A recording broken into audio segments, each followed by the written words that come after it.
Hello there. I'm Scotty. You're not. I guess I'm only doing one today. Not that it don't matter for you because I'm pre-recording these, but I was gonna do a couple of them. I started this. I had to go sit in the toilet, and then I just sort of didn't. I did karaoke, okay, and it took so long. I came out. It was like 5:30, so I finished this. Distracted by that. I kept saying, one more and I'm done. One more and I'm done. I just keep going and going and going. And so my voice is a little scratchy. That's why. And if you think Scotty can sing? No. No. Not really. I'm fine. I'm not. I couldn't belt. I've sang a little bit, I guess, before. But we're talking about The Master of Disguise. Movie that I saw when it came out on VHS. I remember I was at my grandma's house, like usual. I had a friend over. We were playing Yu-Gi-Oh! And watching The Master of Disguise and laughing at the fart jokes. And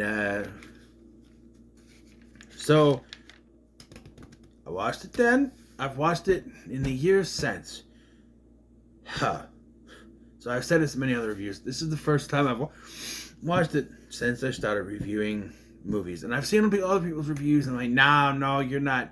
No. But until you watch it yourself, until you watch it again, you don't know. You don't know.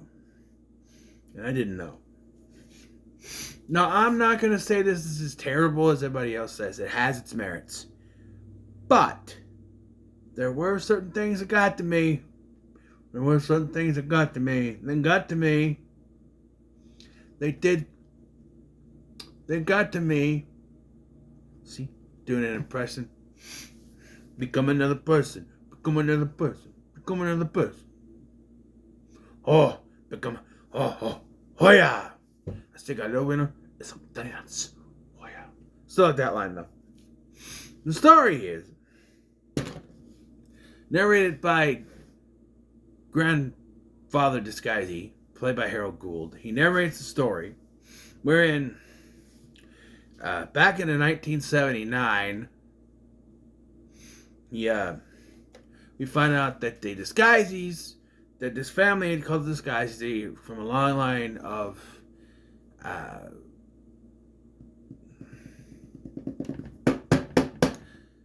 masters of disguise. They've helped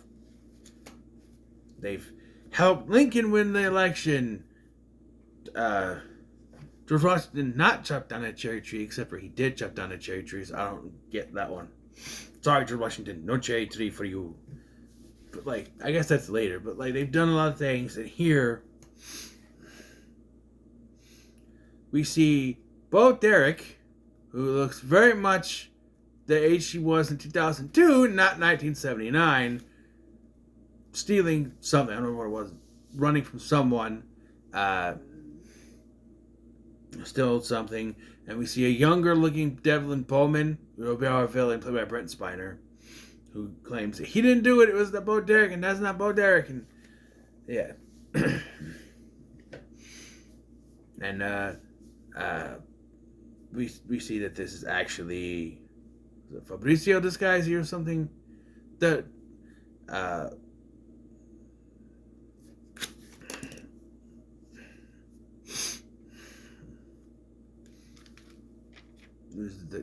father, the grandfather and the father. He says, "I will not let my son be a master of disguise." But you are what you are, right? So the kid grows up to be Dylan Cole Sprouse. Yeah, well, where he does impersonations and stuff. He gets picked on. But eventually he grows up to be a waiter at the Disguisey restaurant, where he has the love cake. A woman that he met once, and now is madly in love with her because of her tushy. Played by Maria Canales Barrera. Yeah, the mom from Waverly Place. But she doesn't want anything to do with Pistachio, and so she takes off, and then we meet little Barney Baker, who hits face to the sidewalk, but it's okay because Pistachio's there to do a Shrek voice. Get away from me, donkey. What do you mean? Talk about get away from you. I'm making waffles. And then we meet the cuteness, which is the dog that they have. And yeah, we are told that Pistachio, he has does impersonations. When we first meet him as an adult, he's got underwear on his head. Ain't nothing wrong with that. And a shaving cream beard. Ain't nothing wrong with that.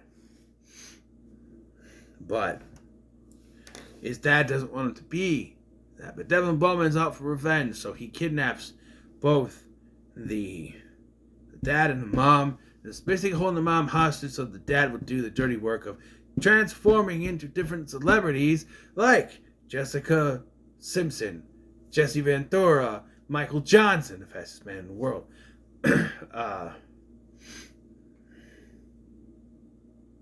All to steal valuable artifacts that he's going to end up selling on Black Mark eBay, which is a thing in this universe, I guess. So now Pistachio is the only one that can save him because of reasons. Literally, it's stated in this pop-up book that only the Master of Disguise, the one who's trained to be Master of Disguise, can save the Papa and the Mama. Then he has to get a sidekick, an assistant, who is Jennifer Esposito as Jennifer. What a stretch! And, so she's the assistant, but the joke is she has a tiny ass. So, little putum. Yeah, okay. She's dating a guy named Trent, who's an asshole. Just like the asshole who was dating the Love Cake. I don't know her name. So she's the Love Cake. The Love Cake, the Tush Queen. I don't remember her name. And then later we see Trent with the Love Cake. So we get the training, right? We did no closed fist, just okay. Just the slaps. Slapping. I mean, he's trained to become another person. Becomes an Indian person. Become another person. The Indian. Come on, buttercup. Get the cheese. Get the cheese. I always like that guy. But, yeah. So they go undercover. So the father says, okay, if you do this on your own with your assistant, I'm going bye-bye. And then... So, interesting things of note. So most of the time when they do disguise, it's just Dana Carvey in a weird disguise. And sometimes they do it where they use a different complete actor, like when they have the dad dressing up as famous celebrities. It's a celebrity, and then it's like a weird CGI thing where it comes off and you can see his face. James Brolin, excuse me. Everything that Pistachio does, it's Dana Carvey, because he's got to be funny, he's the star of the movie. And then towards the end they do another thing with the henchman. We'll get to it, but I guess, I don't know. But we get reacquainted to Devlin Bowman. And his one gimmick is that when he laughs, he farts. Until one time he doesn't. And then does. When I was younger, I thought this was funny as hell. And now it's just annoying. Yep, it's a little overdone. Didn't need to do it. Every single time they cut back to him and they steal something, he starts laughing and making a fart joke. Every single time. It's repetitive. It's annoying. Stop it.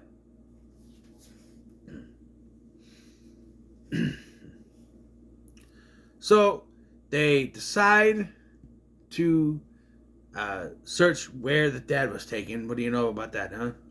Common sense. Of course, it wasn't Pistachio's idea. It was Jennifer's idea.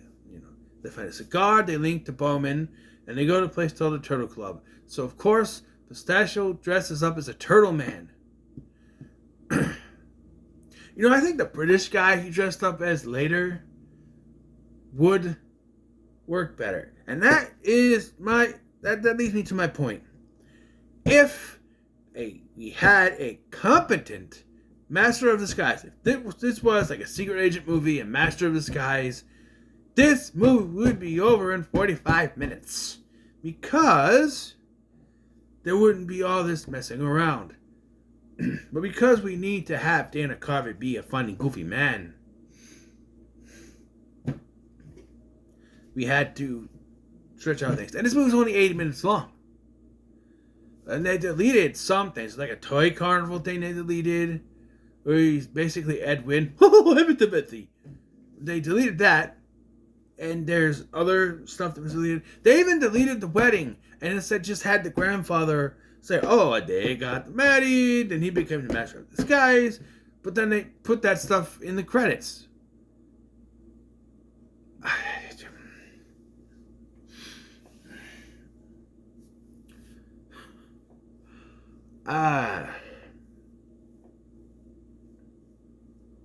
So, some of my mouth. So, yeah, so after infiltrating there, they don't really get much, but then, they say goodbye, they go home, and the next day they go to a different place, and he's dressed as an old lady named Gabby Numnums, who basically hits on Bowman the whole time. But he's interested in Jennifer, this party thing. And so he turns into Al Pacino from Scarface. Oh yeah. What you got? You got a little winner and some tiny nuts? What? I can tell by looking at you. You got a little winner and some tiny nuts. Oh yeah. Time to dance. In a conga. He's supposed to be distracting Bowman. And there is terrible editing here. Because we see her go in, she's sneaking around. Right? And it cuts back, and he's doing his shtick with the Al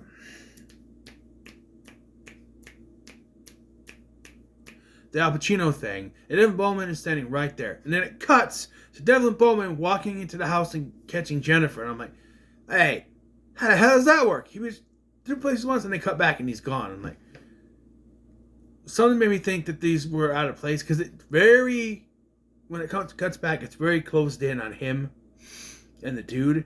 Because, I don't know. But then there's a wide shot and he's gone. I don't know. They got done, so. And then we got another disguise. Some Bavarian German person. I'm Miss Jennifer Baker. Like, what? And so they go together.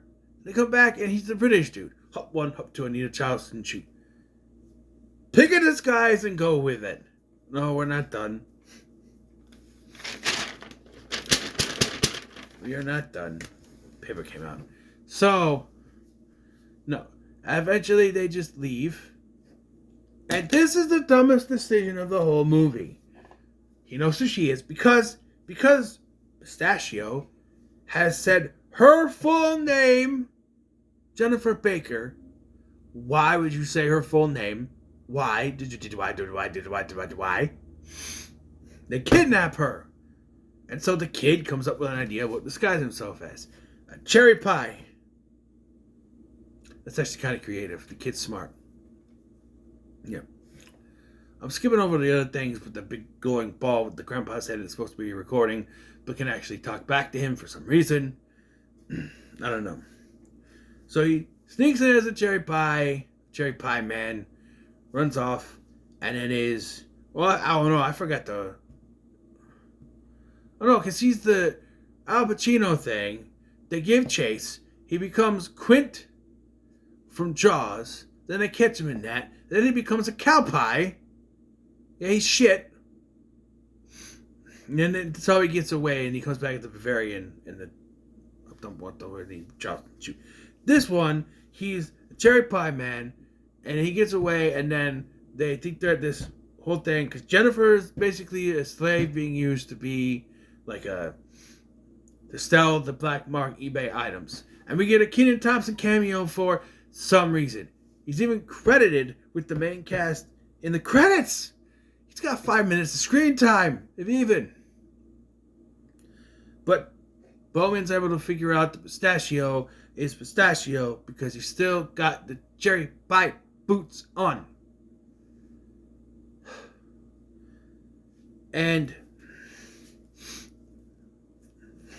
then, so he's ready to do the slapping time, and the grandfather shows up and says, "It's like, okay, we have to, you need to finish this." But then Bowman runs away at some point. There's ninjas. I don't know. The deleted scene says him go to the dark side, just like a Star Wars, which he says here. But then the ninjas come down, and I swear the ninjas were before he were. I don't know. The lead thing says that dogs are like Star Wars, and they show women with big butts, and it hypnotizes them. And this is how he overcomes the big butts, which is kind of important because he ends up with Jennifer, and you're wondering. Well, I thought her tushy was a problem. They were almost kissed on the way home that one time, but then he says, no more the love cakes. And then they ring the gong and the ninjas show up. He defeats the ninjas. And then Bowman says, "You'll never catch me." He runs away, farting. Ha ha ha. Ha ha. Yeah, the fart. And because he's hypnotized Fabrizio, whatever the hell his name is, the dad, into believing he's Devlin Bowman. So the real Bowman gets away while the fake one is there. And they have a little bit of a fight, but he won't really fight his dad.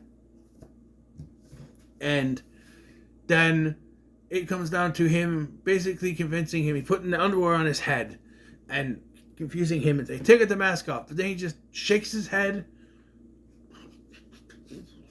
And it changes him back. He was wearing a mask. They pointed out he was wearing a mask. How the hell does that work? Nope. Then we get the exposition about what happened. He became a master of disguise. He married Jennifer. He's Barney's stepfather. All that stuff. Everyone is happy. And then we get one last little thing where Bowman is in the Bahamas or something. And George W. Bush shows up. And of course it's Dana Carvey. And he's like, hey, can I get a picture? Of course. Say, who's your daddy? That's right. It's me, the master of a disguise. So he calls his henchmen, who are quite obviously now Harold Gould and James Brolin in disguise. I mean, you can tell that's James Brolin. Like, hey, that's been a cop eye, but which James Brolin would not know unless Pistachio told him. And Pistachio kicks his ass into the pool, and we have one last fart joke. And then you think the movie would end, but it does not.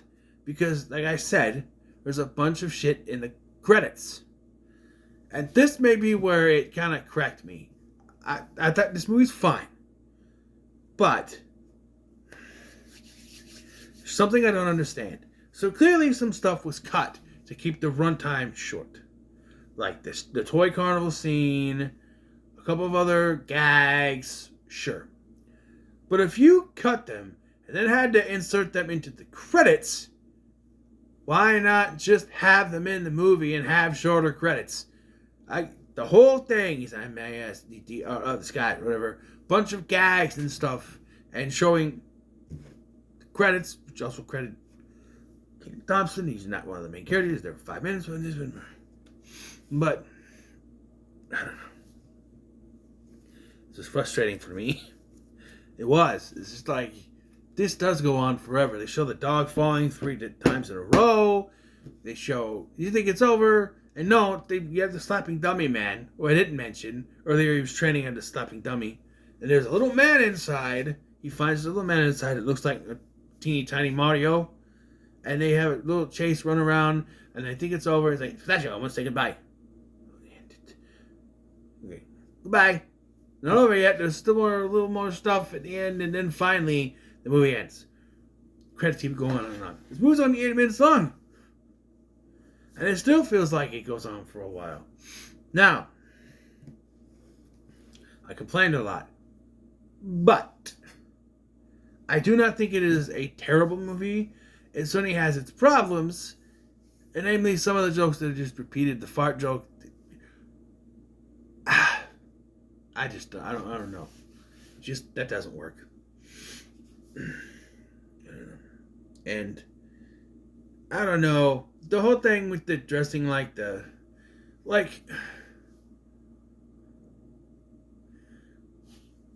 it's like everyone. See, again, it's confusing for me because whenever the Fabrizio, whatever his name is, the dad, has to be a celebrity, he's the celebrity. It's the real celebrity actor or runner, whatever. It's real celebrity playing that role. But Pistachio is always Dana Carvey in a different costume. But even when the grandfather changes, it's a different actress playing the maid. But then at the end, it's obviously Harold Gould and James Brolin as the henchmen. And that's the only time that they don't use the other actors for those characters portraying those characters. I don't get it. Was that the only time they wanted to actually put the makeup on? Or I don't know. It just doesn't make any sense. They were doing it for the whole... I don't know. Because you're supposed to know it's them, I guess. But I don't know. I don't know. Oh, and the mom, Pistachio's mom, she thinks Ferris Bueller's one righteous dude. Yeah, it's her. It's Edie McClurg. I'll get in the middle of the road. It just went down for me. It's something I can put on the background and have fun with it. Just when I'm watching it to review it and the movie won't end, feels like it goes on forever with the credits. I just kind of, I don't know. But it's the middle of the road for me. So, what are your thoughts on The Master of Disguise? Comment, like, share, and subscribe. Thank you for watching. I'm Sky, and I'll see you in the next one.